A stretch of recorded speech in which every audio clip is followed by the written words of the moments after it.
கல்வி பயில சென்ற மாணவ செல்வங்கள் அங்கு ஏற்பட்டுள்ள சாதாரண சூழ்நிலை காரணமாக ஏற்பட்டுள்ள பதற்றத்தின் காரணமாக பாதுகாப்பு கருதி மாண்புமிகு தமிழ்நாடு முதலமைச்சர் மக்கள் முதல்வர் தளபதி அவர்களுக்கு கொடுத்த தகவலின்படி மாணவ செல்வங்களை பாதுகாப்பான முறையில் அவங்களுடைய விருப்பத்தோடு அழைத்து வந்து இல்லத்தில் பெற்றோர் இல்லத்தில் ஒப்படைக்கின்ற பணி இன்றைக்கு தொடர்ந்து 4 நாட்களாக நடைபெற்று வருகிறது. அந்த கட்டத்தில் இன்றைக்கு 42 மாணவ செல்வங்கள் வந்திருக்கிறார்கள்.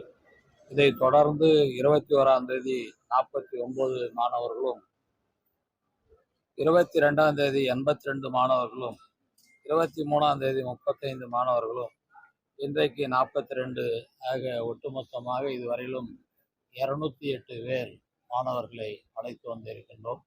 நம்முடைய துறை சார்பாக முதலமைச்சருடைய அறிவுறுத்தலின் பேரில் அவர்களுக்கு விமான கட்டணத்துடன் அவர்களுக்கு உணவு ஏற்பாடு செய்து அவர்கள் இல்லம் வரை பெற்றோர்களிடத்தில் ஒப்படைக்கின்ற பணியை இன்றைக்கு நம் துறை செய்து கொண்டிருக்கிறது. இதை தொடர்ந்து இப்பொழுது பதிவாகியுள்ள நிலவில் நாளை 8 பேர் வரை இருக்கிறார்கள் என்பதையும் இதன் மூலமாக தெரிவித்துக் கொள்கிறோம். நல்ல முறையில் பாதுகாப்போடு மாணவ செல்வங்கள் வந்திருக்கின்ற செய்தியும் சொன்னார்கள். எனவே மாண்புமிகு முதலமைச்சருக்கு மாணவர்கள் சார்பாக நன்றியும் தெரிவிக்கப்பட்டது.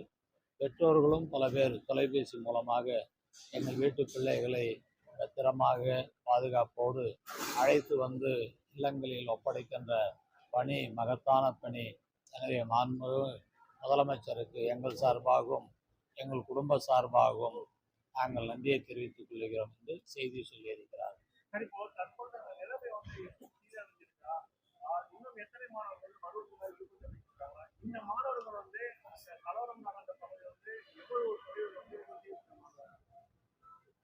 இப்போ ஏற்பட்ட சூழ்நிலையின் காரணமாக அவங்கள் அருகில் இருக்கின்ற நடக்கின்ற சம்பவத்துக்கு அருகில் இருக்கின்ற மாணவர்கள் மட்டும் அந்த பயத்தின் காரணமாக இங்கே தொடர்ந்து வருகின்ற 4 நாட்களாக வருகிற சூழ்நிலை ஏற்பட்டது. இப்பொழுது விசாரிக்கின்ற நேரத்தில் அந்த பதட்டமெல்லாம் குறைந்து சீரான முறையில் இருக்கிறதால் தான் தகவல் கிடைக்கிறது. மேலும் மாணவர்கள் வர வேண்டிய சூழ்நிலை இருந்தால் அதை நாம் வரவேற்போம். எனவே நாளைக்கு 8 மாணவர்கள் நாளைக்கு வர உள்ளார்கள் என்ற செய்தி மட்டும்தான் பதிவாகியுள்ளது.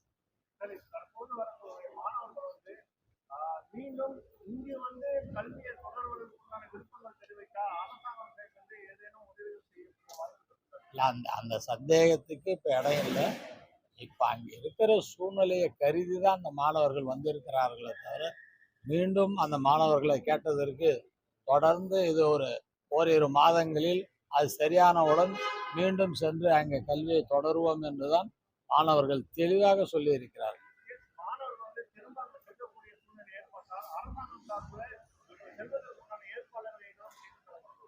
அது மாணவர்களுக்கும் பெற்றோர்களுக்கும் தமிழகத்தை பொறுத்தவரையிலும் ஒரு பாதுகாப்பான அரசாங்கம் இருக்கிறது என்பதை அவர்கள் அறிந்திருக்கிறார்கள்.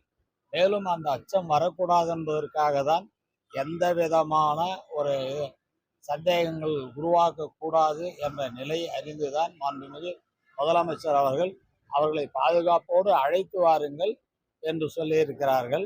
மீண்டும் சொல்லுவதற்கு மாணவர்கள் மகிழ்ச்சியாகவும் அவர்களுடைய பெற்றோர்களும் மகிழ்ச்சியாகவும் சூழ்நிலை சரியானவுடன் நாங்கள் அனுப்பி மீண்டும் படிக்க வைக்கிறோம் என்றுதான் மாணவர்களும் சொல்லியிருக்கிறார்கள், பெற்றோர்களும் சொல்லியிருக்கிறார்கள்.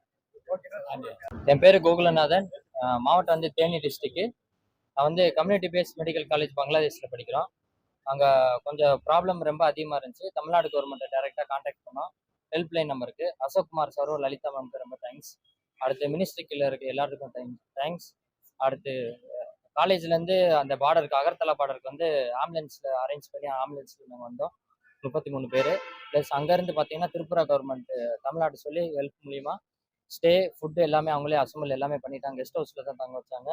சேஃபாக ரீச் ஆகிட்டோம். அங்கேருந்து Kolkata to Chennai flight plus food எல்லாமே அவங்களே அரேஞ்ச் பண்ணிட்டாங்க. இது ஃபினான்ஷியலாகவும் ரொம்ப சப்போர்ட்டாக இருந்துச்சு. Thank you to the minister. நீங்க இருந்த இடத்துல எந்த மாதிரியான பாதிப்பு இருந்தது, அங்க கலவரம் எப்படி நடந்துச்சு? நாங்க இருந்த இடத்துல இருந்து ஒரு 2 to 3 கிலோமீட்டர்ஸ் தள்ளி கொஞ்சம் கன்சாட்டு கொஞ்சம் கிரிட்டிக்கலான சுச்சுவேஷன் தான் இருந்துச்சு. நெட் எதுவுமே இல்லை, அதனால எங்களுக்கு அவ்வளோ பெரிய நியூஸ் எதுவும் தெரியல. இந்த கலவரம் ஆரம்பிக்கப்பட்டது வந்து நீங்க வந்து அரசு அதிகாரிகளை வந்து அதாவது எம்பசியை வந்து தொடர்பு கொள்ள முயற்சி பண்ணீங்களா? எம்பசி வந்து உங்களுக்கு என்ன மாதிரியான உதவிகள் செஞ்சாங்க? எம்எஸ்சியில் டைரெக்டாக நாங்கள் காண்டாக்ட் பண்ணோம். பட் அவ்வளோவா எங்களுக்கு அந்த ஏரியா வந்து கொஞ்சம் அவுட்டர்னால அவ்வளோ அவங்க ரெஸ்பான்ஸ் கொஞ்சம் இதாக இல்லாத மாதிரி இருந்துச்சு. தமிழ்நாடு கவர்மெண்ட் ஹெல்ப்லைனுக்கு தான் கால் பண்ணோம். லலிதா மேம் தான் அவங்க டீம் தான் அட்டன் பண்ணாங்க. அசோக் குமார் லலிதா மேம் டீம் தான் அட்டன் பண்ணாங்க. அப்புறம் இருந்து எல்லாமே ஸ்டார்டிங்லேருந்து ஹெல்ப் பண்ணி பேரண்ட்ஸ் எல்லாருமே காண்டாக்ட் பண்ணி இப்போ நாங்கள் தமிழ்நாடு சப்போர்ட்டில் தான் சார் வந்திருக்கோம். உதவி கேட்டு எவ்வளவு நேரத்துல வந்து தமிழக அரசு வந்து ரீச் பண்ணி உங்களுக்கான தேவைகள் நாங்கள் கால் பண்ண அடுத்த செகண்ட் அவங்க என்ன சொன்னாங்கன்னா, பார்டர் வந்துட்டு சொல்லுங்கள், ஃப்ளைட் உடனே அரேஞ்ச் பண்ணிருந்தாங்க. நாங்கள் நேற்று பார்டர் ரீச் ஆனோம். ரீச் ஆனதில் ஒன் டே அங்கே ஸ்டே பண்ண வச்சு எல்லாமே பண்ணிவிட்டு இன்றைக்கி நாங்கள் உடனே வந்துட்டோம். நீங்க பாடலை கடக்கும் போதையும் அரசு சார்பில் என்ன மாதிரியான பாதுகாப்பு அளிக்கப்பட்டது? தமிழக அரசு வந்து அது வந்து அளிக்கப்பட்ட பாதுகாப்பு அங்கே நாங்கள் போய் ரீச் ஆன அடுத்த செகண்ட்லேருந்து அந்த டீம் வந்து காண்டாக்ட் பண்ணிட்டாங்க. அங்கேருந்து அங்கே போய் ரீச் பண்ணுறதுலேருந்து இங்கே கூட்டம் வந்து முடிக்க ஃபுல் சப்போர்ட் அவங்க தான் சார் பண்ணாங்க. ஃபினான்ஷியலாகவும் சரி, எல்லா விதமாகவும் சரி. வணக்கம். நான் முதல்ல என் பையன் அந்த குழுனால காசி மெடிக்கல் காலேஜில் படிக்கிறார் சைதன்யன்ட்டு. எனக்கு வெள்ளிக்கிழமை நைட்டு தான் எனக்கு இந்த விஷயமே தெரியும். 2 நாள் சனி ஞாயிறு தொடர்பு கொண்டப்போ தான் என்னால் முடியல அவங்கள. அதுக்கப்புறம் நம்ம அமைச்சரை தொடர்பு பண்ணோம். அவர் அவருடைய இதில் பதிவு பண்ணிடலாம் அப்படின்னாங்க. அப்புறமா மாண்புமிகு தமிழக முதலமைச்சருடைய சகோதரர் எங்களுக்கு ரொம்ப ஹெல்ப் பண்ணார், மு.க. தமிழரசு.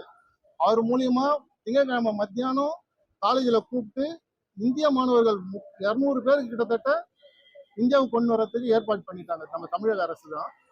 அதுக்கப்புறமா அவங்க பார்டர் கிராஸ் பண்றாங்க, வந்துருவாங்க அப்படின்னு சொல்லிட்டு நம்ம இங்க அயலக பிரிவுலேருந்து எனக்கு அசோக் குமார்ன்றவர் ஃபோன் பண்ணி பாஸ்போர்ட்லாம் அனுப்ப சொன்னாங்க.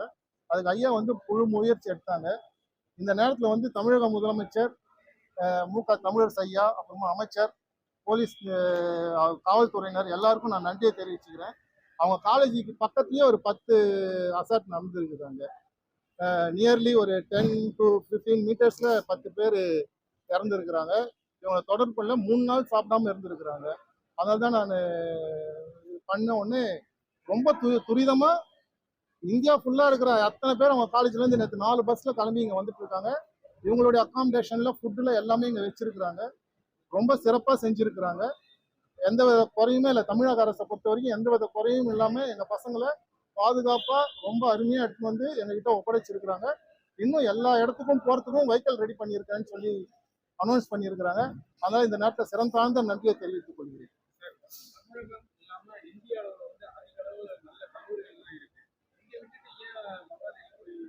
இல்லை, எங்களுக்கு ஃபைனான்ஷியலாக பார்த்தீங்கன்னா இங்கே அந்த அளவுக்கு எக்கனாமிக்கலாக எங்களுக்கு இல்லை. அங்கே கொஞ்சம் கம்மியாக இருக்கிறதுனால அங்கே அனுப்பிச்சு படிக்க வைக்கிறாங்க. அது இப்போ இதில் நாங்கள் இது பண்ண முடியாது, வேண்டாம். எங்களுக்கு எக்கனாமிக்கு இங்கே என்னால் பண்ண முடியல, அங்கே எங்களுக்கு இதுவாக இருந்தது. அதனால தான் அங்கே இது பண்ணுறோம். நாங்கள் சௌமியன், செங்கல்பட்டு மாவட்டம், செங்கல்பட்டு. நன்றி. என் பேர் திவ்யபிரியா. நான் கடலூர் மாவட்டம் விருதாச்சலம்ல இருந்து வந்திருக்கேன். நான் பங்களாதேஷ்ல மைமன் சிங்ன்ற டிஸ்ட்ரிக்ட்ல சிபிஎம்சிபின்ற காலேஜ்ல இருந்து 4th இயர் படிக்கிறேன். நீங்க படிக்கக்கூடிய கல்லூரிக்கும் அந்த கலவரம் நடக்கிற இடத்துக்கும் எவ்வளவு தொலைவு இருந்தது? கலவரம் ஆரம்பிச்சோட அந்த சூழ்நிலை எப்படி இருந்தது? நீங்க குடும்பத்தை தொடர்பு கொள்ள முயற்சி பண்ணீங்களா? நேரத்தை என்ன மாதிரி இருக்கும்?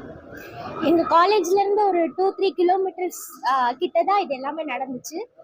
இந்த கலவரம் எல்லாம் ஆரம்பிச்ச உடனே எங்க காலேஜ்ல லாக்டவுன் போட்டுட்டாங்க, யாரையும் வெளியில அலோவ் பண்ணல.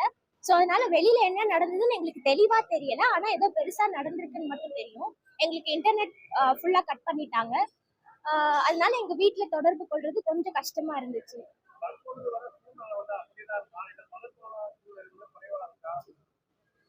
நாங்க நேத்தி தான் பார்டர் கிராஸ் பண்ணோம். நேத்தி வரைக்கும் அப்படிதான் இருந்துச்சு.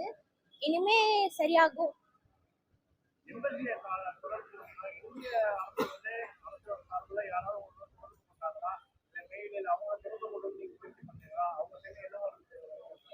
எங்களுக்கு இன்டர்நெட் எதுவுமே ப்ரொவைட் பண்ண, எல்லாமே கட் பண்ணதுக்கு அப்புறம் நாங்க எம்பசியை ட்ரை பண்ணோம். அங்கிருந்து ரெஸ்பான்ஸ் கிடைச்சது எங்களுக்கு. பட் ஆனால் தமிழ்நாடு கவர்மெண்ட்டை நாங்கள் ட்ரை பண்ணையில அதோட ரெஸ்பான்ஸ் ரொம்ப அதிகமா இருந்ததுனால நாங்க சீக்கிரம் வந்துட்டோம். ஒரு 3 பேர் பத்திரிகையாளர் அதெல்லாம் வந்து தமிழக அரசு பதிவு தமிழக அரசு செய்தி கொடுக்கும்போது மற்ற மாநில மாணவர்கள் வந்து அவங்க மாநில மாதிரி நாங்க பார்டர் கிராஸ் பண்ணதுல இருந்து எங்களை நல்லாவே கவனிச்சுக்கிட்டாங்க. எங்களுக்கு கொடுத்த ரெஸ்பான்ஸ் எல்லாமே ரொம்ப நல்லா இருந்துச்சு. ஃபுட் ப்ரொவைட் பண்ணாங்க. தமிழக அரசு வந்து மாணவர்கள் செய்தி கொடுக்கும்போது மற்ற மாநில மாணவர்களும் படிச்சிருப்பாங்க. அவங்களுக்கு இந்த மாதிரி சலுகைகள் வந்து அந்தந்த மாநில அரசு வந்து செய்தி கொடுக்கணும். இல்ல எங்க தமிழ்நாடு கவர்மெண்ட் மட்டும்தான் இது செஞ்சுச்சு. நாங்க எல்லாமே தமிழ் ஸ்டூடெண்ட்ஸ் மட்டும்தான் இருந்தோம். அங்க தமிழ்நாடு கவர்மெண்டோட ரெஸ்பான்ஸ் ரொம்ப நல்லா இருந்துச்சு. எங்களுக்கு மட்டும்தான் அந்த இது கிடைச்சிச்சு. தற்பொழுது உங்களுக்கு தெரிந்த மாணவர்கள் வந்து அந்த பகுதியில் ஏதாவது படிக்கிறாங்களா? அவங்க தொடர்புகளை அவங்களோட நிலைமைகள் வந்து எங்க கூட படிச்ச எங்களுக்கு தெரிஞ்ச வேற காலேஜ்ல படிக்கிற நிறைய ஸ்டூடெண்ட்ஸ் வந்து எங்களுக்கு முன்னாடியே நிறைய பேர் காண்டாக்ட் பண்ணி வந்துட்டாங்க. நாங்களும் ஓரளவுக்கு வந்துட்டோம். இன்னும் கொஞ்சம் இருக்காங்க, அவங்களும் வந்துருவாங்க. அவங்களும் காண்டாக்ட் பண்ணிட்டு இருக்கேன்னு சொல்லியிருக்காங்க. வந்துருவாங்க சீக்கிரம். நான் திவ்யா பிரியா, விருதாச்சலம்.